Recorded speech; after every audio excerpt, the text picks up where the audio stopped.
Hey everybody, on today's program I'm going to discuss 5 ways that I've recorded bass.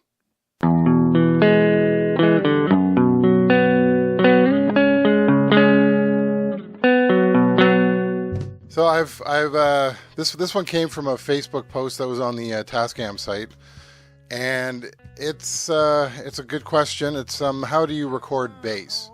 Now I've done 5 different ways. I find a lot of people just kind of take the bass, go direct in, and then record the bass. There's your bass. Now I've done that way. What I'm going to discuss is 5 ways that I have recorded the bass, and we're going to start with the first way that I've done it.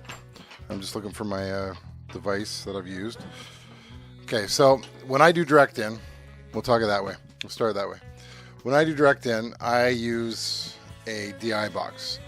So I go in and I go in 1/4 inch on this side, and I use the XLR and I go directly into the system and I record the bass. I do that because then I get, not only do I get a clean sound, but I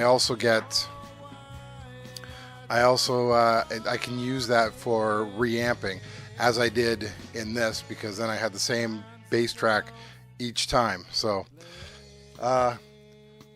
so I'm going to show you. So here's how I did it with the direct box. So this is directly in, and so what I've done is I've used my DP100A. I'll show that to you. The guitar effect that I reviewed before, that I talked about, and I used the drum setting on it, and I just picked the drum style, and I just did bass over top. But I tried to do as much with the bass, like different playing, as I could. I made a mistake in there. I'm owning it. I don't care. It was just for this. And also my dog George, he's a Great Dane. They're quite needy, and he decided I'm gonna just come in and watch what you're doing as I'm starting to play. So it was really great. So we'll start with direct in. So here's direct in. This is what it sounds like.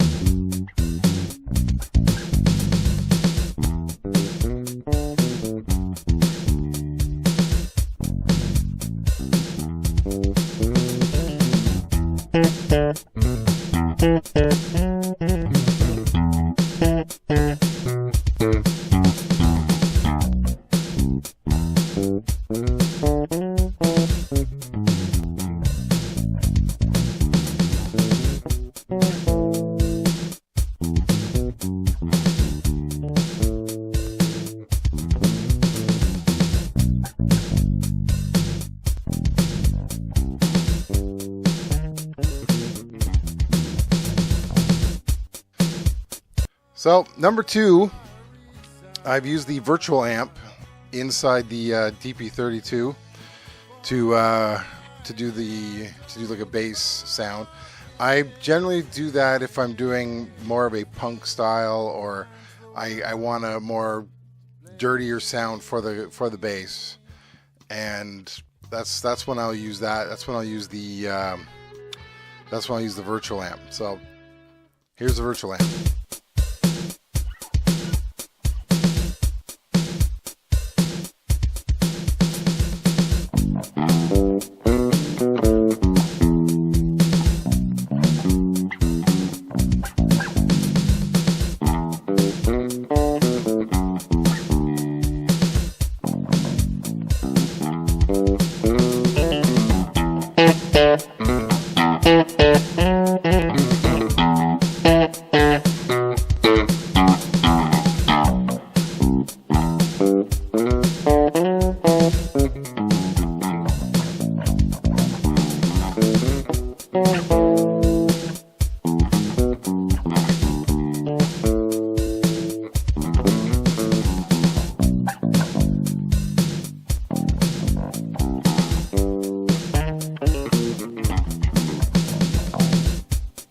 Now, third way, which is my most common way of doing it, is that I will use an art. This one is a Tube MP Studio. It's a tube preamp got a really nice sound to it. It works really well, and I've used it on vocals. I love it on vocals. I find it takes away some of the harshness that I find that you get with digital recordings, and it is it's a really nice little device. So this is what it sounds like with the tube amp, or the tube preamp.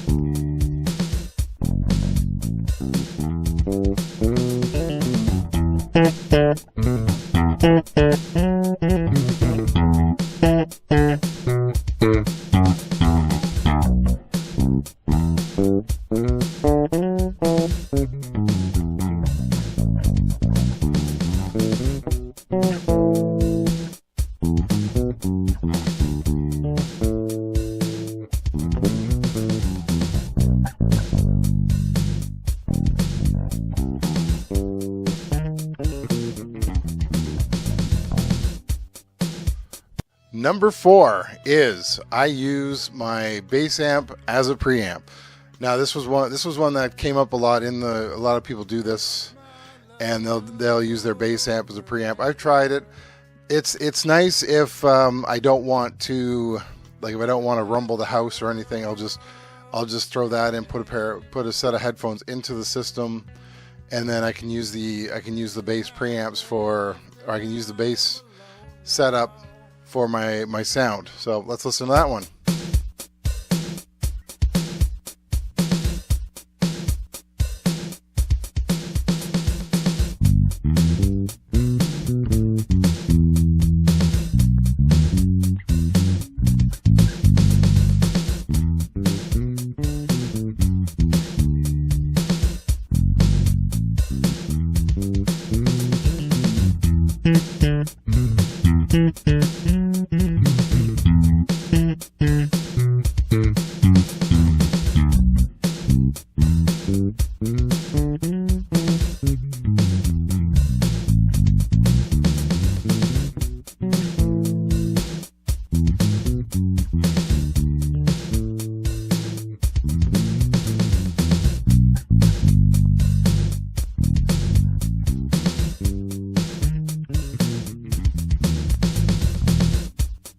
The last one is actually miking an amp.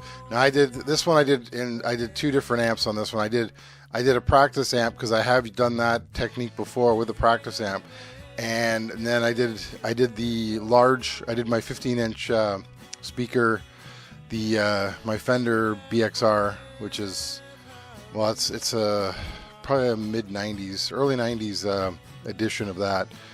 And personally, I find I like the practice amp sound. It's a little lighter.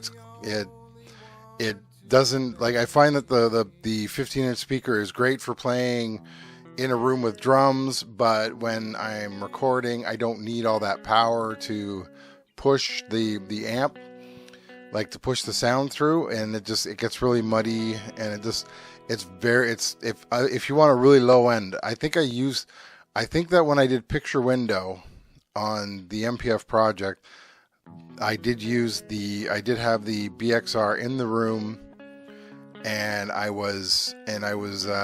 had it mic'd because I really wanted a low hum of a bass sound because it was a slower song. Whereas Just for a Kiss, I did the exact opposite, and I used the practice amp, and I mic'd that up, and I did that because I wanted to pick up more of the highs because I was doing a little bit of slapping in there. Let's see what else can I say about that.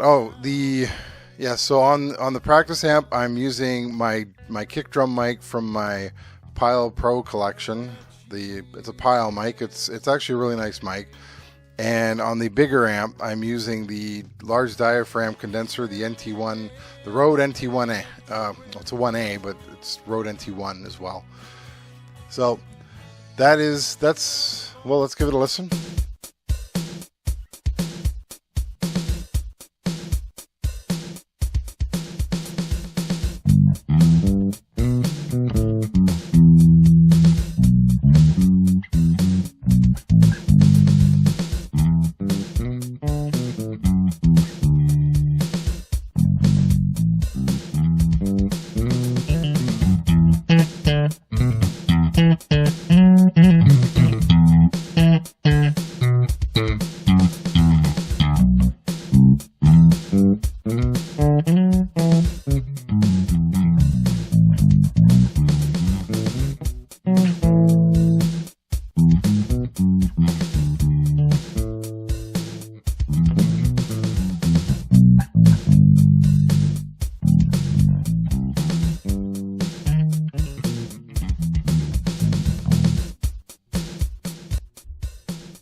So that is how I record bass in here in my home studio.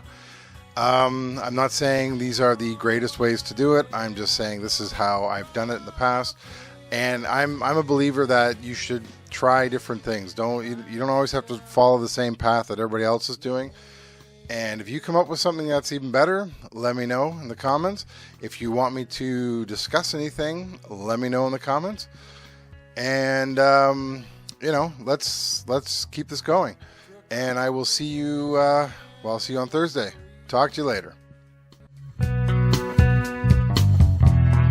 Left my life